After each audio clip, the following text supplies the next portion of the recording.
Hi, we are looking the step of folding the Brompton. Step 1, always get the left side pedal further.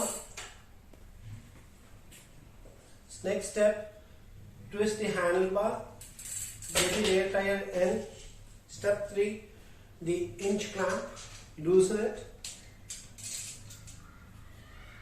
Whenever you're getting the tires end, the axle hook, is called the axle hook.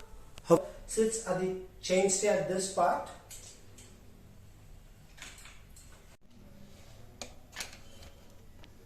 Step 4, the hinge clamp of the handlebar or the stem.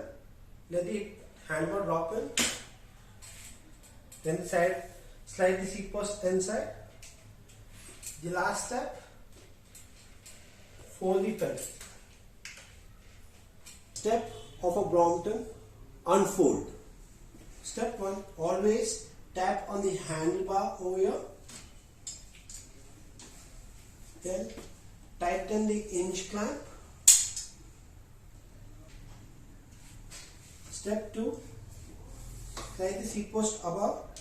Step 3, open the front handlebar and tighten the hinge clamp.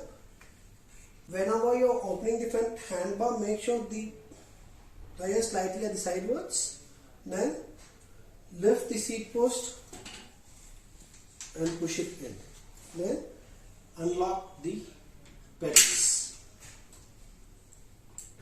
So to unfold the Brompton pedal, slide it out, and to fold the Brompton pedal back, you see the Brompton logo. Turn the pedals, lift, slide it in, and you're done.